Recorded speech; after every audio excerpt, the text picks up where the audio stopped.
BMC चुनाव से power politics की एक और खबर सामने आई है। मुंबई के ब्लड मैन कहे जाने वाले मनोज परब ने सियासत में कदम रख दिया है। ये बात अलग है कि वो खुद बीएमसी के चुनाव मैदान में नहीं है, बल्कि अपनी पत्नी को प्रतिभा परब को चुनावी मैदान में उतारा है। ब्लड मैन के नाम से मशहूर मनोज परब मुंबई में ब्लड डोनेशन का कैंप लगाकर जरूरतमंदों को खून मुहैया कराते हैं। ये काम पिछले 33 सालों से कर रहे हैं। मनोज परब का दावा है कि अब तक 50,000 लोगों को उन्होंने मदद दी है। मनोज परब जी हमारे साथ मौजूद हैं और इस बार मनोज जी कैंडिडेट कौन है, जरा उनको भी हम चाहेंगे कि एक बार 196 में मैं लड़ने वाला था। अगर जैन छोड़ता था तो मैं लड़ने का तय किया था, लेकिन अभी 196 में लेडीज वार्ड हो गया, इसलिए लेडीज वार्ड होने के कारण मेरी पत्नी प्रतिभा मनोज परब ये खड़ी होने वाली है। जी मैं चाहूंगा कि मैडम जो है इस समय आ गई है। मैडम बहुत बहुत स्वागत है आपका लाइव टाइम्स पे, इधर आ जाइए। अभी क्या लगातार बहुत बिजी चल रही होंगी, लोगों से मिलना जुलना हो रहा है अभी? हाँ हो रहा है।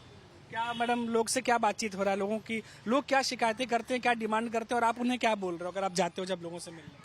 हाँ हम लोग 33 साल तो ये चल ही रहे काम, और मैं 96 से शादी करके आई, तब से ये काम में जुड़ गई हूँ।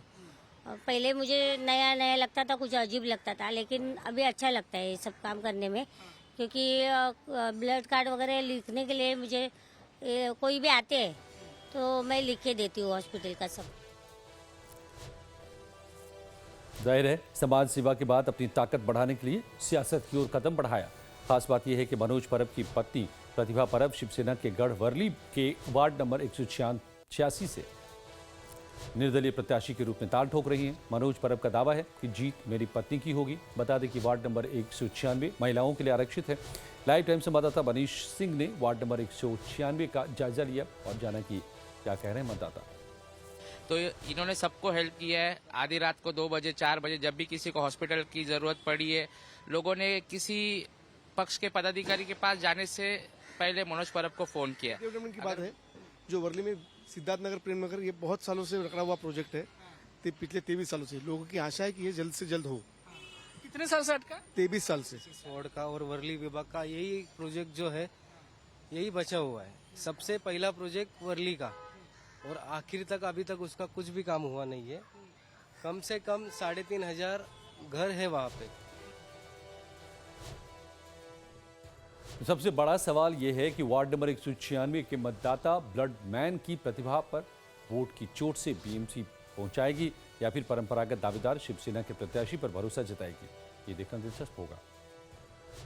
ब्लड मैन करके वर्ली में, बॉम्बे में हर जगह पर पहचान हुई है। जी तो देखिए इस बार चुनावी मैदान में ब्लड मैन भी खड़े हैं और 33 साल तक जो काम किया उसके बदौलत पूरे यकीन से वो कह रहे हैं कि वो जीत करके आएंगे। फिलहाल 15 जनवरी को चुनाव है, 16 को रिजल्ट आएंगे, काउंटिंग है, तभी मालूम चलेगा कि आखिर कौन जीत कर आ रहा है और कौन हार रहा है। हालांकि अभी ये कह पाना बहुत जल्दबाजी होगी, लेकिन अलग अलग वार्ड से लगातार आपको रिपोर्ट दिखाते रहेंगे, ग्राउंड रिपोर्ट दिखाते रहेंगे, ताकि आपको अंदाजा लग सके कि बीएमसी चुनाव में अलग अलग जगह पर चल क्या रहा है। कैमरामैन नयन जाधव के साथ मनीष कुमार सिंह, लाइव टाइम्स, मुंबई। महाराष्ट्र में बीएमसी समेत अन्य नगर निकाय चुनाव को लेकर के सभी राजनीतिक दलों ने चुनाव प्रचार में अपनी पूरी ताकत झोंक दी है। फिर चाहे वो महाराष्ट्र की सत्ता पर काबिज बीजेपी हो या शिवसेना या एनसीपी, हर किसी ने सियासी दांव चलनी शुरू कर दी है। विपक्षी दल शिवसेना यूबीटी और कांग्रेस समेत शरद पवार की एनसीपी भी पीछे नहीं है। जैसे जैसे चुनाव की तारीख नजदीक आती जा रही है, जुबानी जंग भी तेज होती जा रही है। सत्ता पक्ष और विपक्ष में वार पलटवार जारी है। सबसे तीखा प्रहार क्या शिवसेना यूबीटी के बड़बोले नेता संजय राउत ने बीजेपी समेत एनसीपी को गुंडा पार्टी करार दिया और कहा कि बीएमसी चुनाव से लेकर पूरे महाराष्ट्र के अन्य नगर निकायों में बीजेपी और एनसीपी चुनाव जीतने के लिए गुंडों की मदद ले रही है। दूसरी तरफ एनसीपी ने संजय राउत पर पलटवार किया और कहा कि उनके पास कोई मुद्दा है या नहीं, मीडिया की सुर्खियों में रहने के लिए उलझुल बयानबाजी करते रहते हैं। भारतीय जनता पार्टी अब एक गुंडों की पार्टी बन गई है। आपको मालूम है ना, ऑफिशियल ये गुंडा पार्टी बन गए। उनके जो साथी अजित पवार, उनके पार्टी में महाराष्ट्र के सब गुंडों के जो डॉन है, उनके पार्टी से चुनाव पुणे में लड़ रहे हैं, मुंबई में लड़ रहे हैं, नासिक में लड़ रहे हैं। ऐसी पार्टी भारतीय जनता पार्टी हमेशा नैतिकता की बात करती है, हाँ, संस्कार की बात करती है, और सभी गुंडों को और भ्रष्टाचारियों को अपने पार्टी में लेकर उम्मीदवार बनाती है। तो आप उनसे क्या उम्मीद कर सकते हैं? शिवसेना को या मराठी मानुस को हराने के लिए ये गुंडों की मदद ले रही है, उसमें उनकी हार है।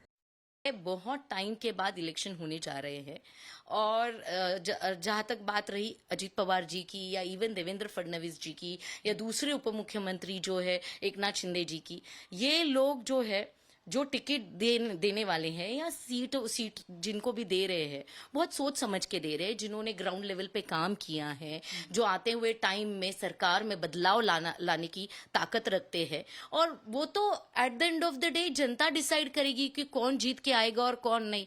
जब जिस टाइम पे रिजल्ट आएगा तो संजय राउत जी को तो आंसर मिल ही जाएगा